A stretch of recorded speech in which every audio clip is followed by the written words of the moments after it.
Welcome back to Couch Cash Academy. I am so excited that you are here today and you showed up to watch this video to learn more about how to build your direct sales business. So I'm not going to fill our time with a lot of chit chat. I just want to get down to the basics so that you can learn in today's session how to build your brand and how to build lead generation through social media. Okay, so let me ask you something important. If your business only depended on just your friends and family, how long would it last? Because here's the truth. Most people never talk about. If you don't learn how to meet new people consistently, your business will always feel hard, no matter how good the product is. Today, we're going to fix that. So today, inside Couch Cash Academy, we're talking about virtual lead generation. And before that sounds big or scary, let me simplify it.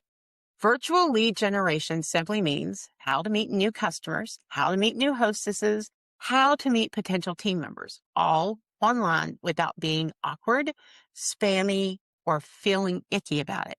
No spammy-tammy behavior allowed. No copy and paste scripts sent to strangers. And no begging people to buy from you. That's right. No begging people to buy from you. This is about connection, not convincing. And if you want a long-term direct sales business, there is one skill you must master: the art of meeting people. This is not new. It's just move locations. You know, when I first built my business in the traditional in-person world, I had to learn how to prospect. And that looked like working booths at fairs and festivals, asking people to register for a giveaway, handing out business cards and getting names and numbers back. Those were skills I had to learn if I wanted to grow beyond my friends and family. Because here's the danger zone in direct sales. Friends and family may be a great starting point, but it's really not a strategy. You've probably seen this on Facebook. There's always that one woman who seems to be selling skincare this year, then she's selling candles 6 months later, and vitamins after that, and whatever the newest trendy thing that's out there right now. And you might wonder, why does she keep changing companies? Well, here's the honest answer. They ran through their hot market. Their friends, their family, their coworkers, their church friends, and eventually everyone who is willing to support them already has enough candles, enough makeup, enough supplements. So instead of learning how to meet new people, they change companies and go back to the same people. And that's exhausting, not just for them, but for everyone. Here's what I want to reassure you. You are in the right industry. Direct sales is an incredible way to create income if you master lead generation. Not pressure, not pushing, not pestering, but learning how to meet people, how to connect with people, and how to start conversations. Let me introduce a concept I love called virtual warm chatter.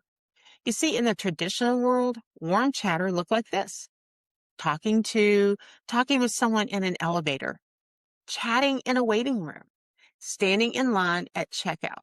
You know, you kind of just start a casual conversation. And then naturally, we would steer the conversation towards our business.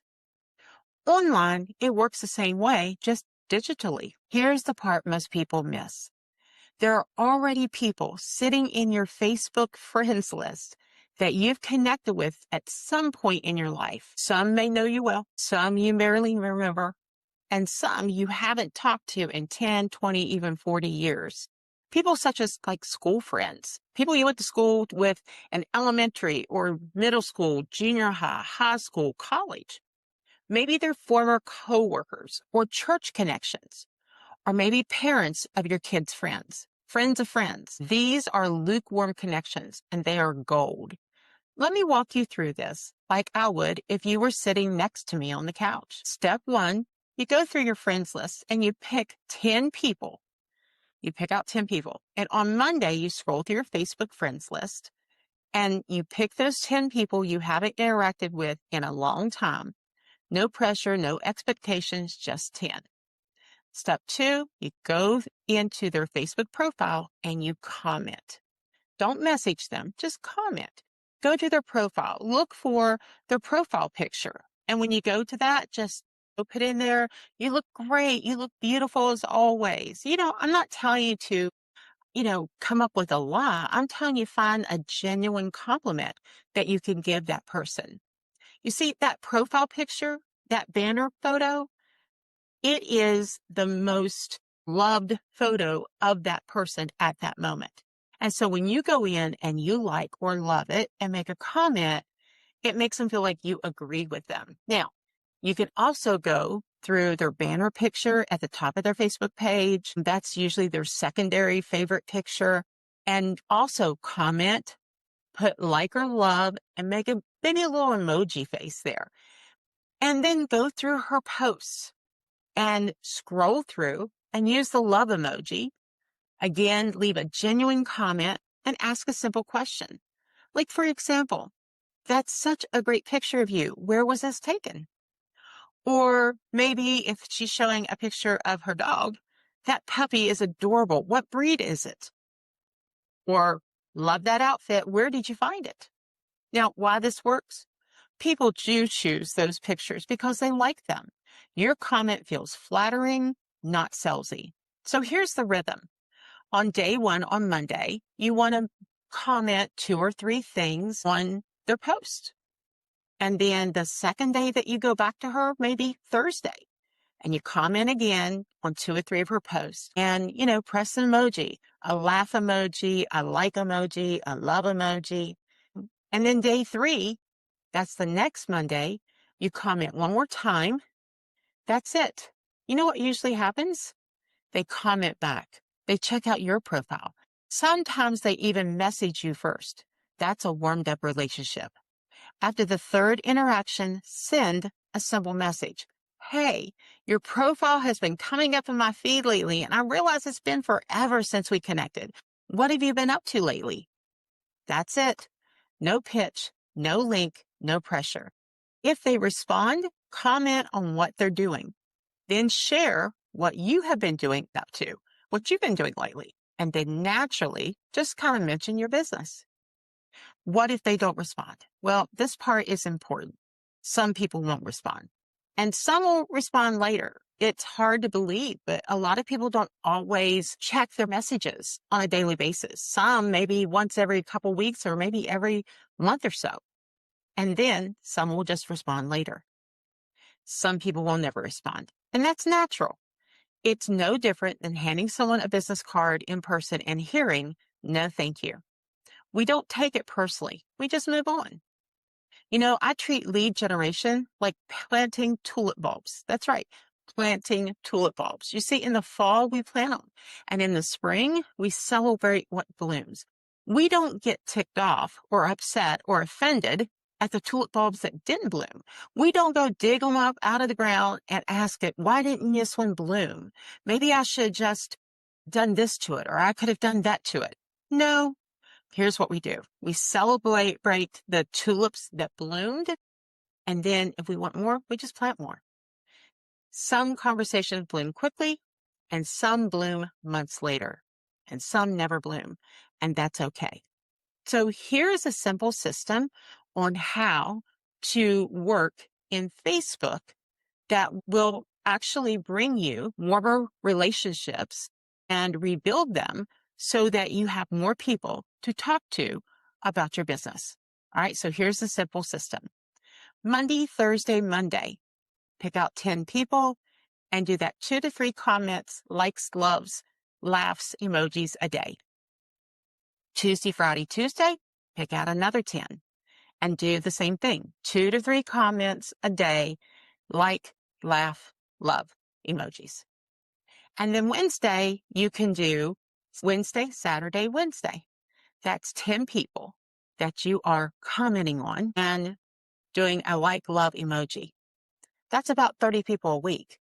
Now, out of that, the average result is 5 to 10 conversations, a few bookings or appointments.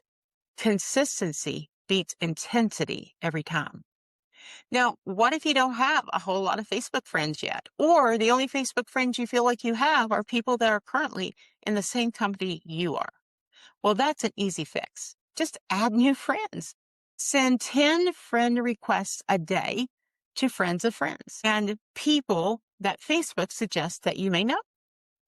Look for friendly profiles, smiling faces, positive, non-argumentative posts. Those people are the people you want to connect to. If you sell makeup, look at her posts. Does she wear makeup? If you sell cookware, are they posting about food? If you sell health, do they walk or work out? Does that seem to be a part of their busy life? Send the request. They can either accept or not. Don't stress out either way. Before you work virtually, though, I would encourage you to look at your profile and make sure that your profile supports you. Because when someone meets you online or in person, the first thing they do is look you up on Facebook or look you up in other social media. Ask yourself, would I want a customer to see this? Would I want a team member to see this? Would I want a stranger to see this? Only post positive, uplifting, neutral, avoid constant selling, controversial topics, and negative rants. Your profile should feel safe, welcoming, and real. You don't need to be louder. You don't need to be pushier. And you don't need to be someone you're not. You just need to learn how to connect consistently, and virtual warm chatter works. It always has, and it always will. So start your planting, stay consistent, and trust that what's meant to bloom will. And I'll see you in the next Couch Cash Academy, where we will be discussing our next topic. We will be discussing building your brand through social media and how that can lead to new customers and new team members. I'll see you in a few.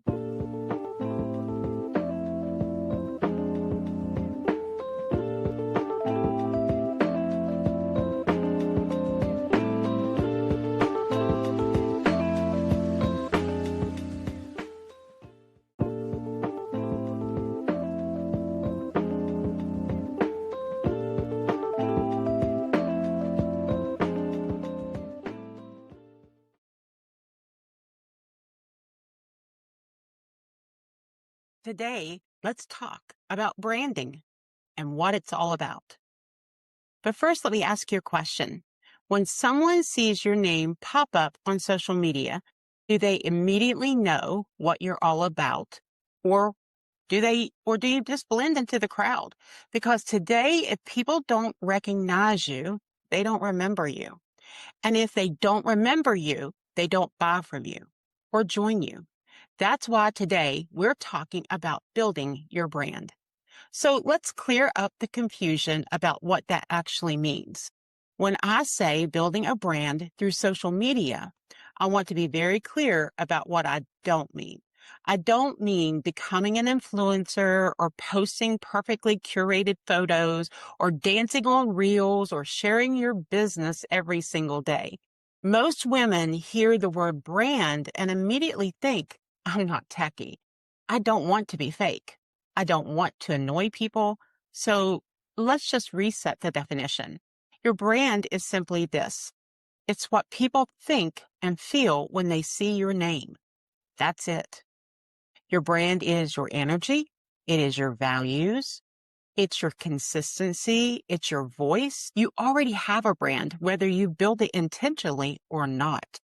The goal is to build it on purpose. Let me give you a picture. Think about someone you enjoy following on Facebook. Before you even read the post, you already kind of know how they're going to sound, what they stand for, whether their content will uplift you or drain you. And that didn't happen by accident. That's branding. Actually, branding matters more than selling. Here's something most people get wrong. People don't follow you because of your product. They follow you because of you. Products can be found anywhere. People cannot. And when your brand is clear, you stop chasing people. You stop convincing. You stop feeling salesy because the right people start paying attention. Let's be honest. Social media is noisy. Everyone is selling something. Everyone is posting. So how do you stand out. You don't stand out by being louder. You stand out by being consistent and clear. People don't remember random. They remember familiar. So what does building a brand look like realistically? So let's make this practical. Building a brand does not mean posting constantly about your business. In fact, most strong personal brands follow this simple balance: personal, positive, and purposeful. Imagine you're sitting together, and I ask you this. If someone described you to a friend, what would you want them to say? I want you to write down 3 words that describe your personality, your values, your heart. Examples: encouraging, faith-filled, practical, calm, fun, honest, grounded. These words become your brand filter. Before you post, ask, does this match who I want to be known as? What does this look like on social media? Here's what a branded profile feels like. Your profile picture is clear and welcoming. Your posts feel familiar, not chaotic. Your tone is mostly positive, and your content aligns with your life and values. You're not pretending. You're not being fake. You're being intentional. Now pick 3 content pillars. This is where branding becomes easy. Choose 3 things you're most likely to talk about. For example, maybe encouragement, mindset, lifestyle, real life, light business, or solutions. This way, you're not guessing what to post to your audience. Your audience knows what to expect, and your message becomes clear, and clarity builds trust. I've watched women post one day about politics, and the next day about complaining, and the next day they want to sell something, and then they wonder why people don't engage. People don't follow confusion. They follow consistency. So how does this attract customers and team members? Well, here's the magic. When people consistently see your values, your lifestyle, your mindset, they start thinking, I like how she thinks. I can relate to her. I trust her. And eventually they get curious, and that curiosity opens the door. When someone starts liking your posts, loving your photos, commenting consistently, that's a signal. Instead of pitching, try this. Hey, I've noticed you've been interacting in my posts lately, and I just wanted to say thank you. How have you been? That's it. No pressure, no selling, just connection. Once the conversation is flowing, ask about them, comment on their life, listen, then naturally share what you're doing. Well, one of the things I've been focusing on lately is blank, whatever your business is. And you know what? If they're interested, they'll ask. If they're not, they'll stay connected. This is branding action. Another suggestion is to check your profile through the new eyes of a potential customer. Pretend you're a stranger. Scroll through your profile and ask, would I want to connect with her? Does she feel approachable? Does she seem positive? Does she feel real? Your profile should answer this silently. She seems like someone I could trust. When you build a brand, you don't burn bridges. You don't exhaust your friends and family, and you don't feel pushy. You build something that lasts. People may not need you today, but when they do, they'll remember you. Just remember, you don't need to be perfect, and you don't need to be flashy, and you don't need to be someone else. You just need to show up consistently as you on purpose. Because when your brand is clear, your message is trusted. And when you're trusted, the right people will always find you. Well, that's it for today. Tomorrow we will talk about the power of the party. And I'll see you in the next Couch Cash Academy training. Bye.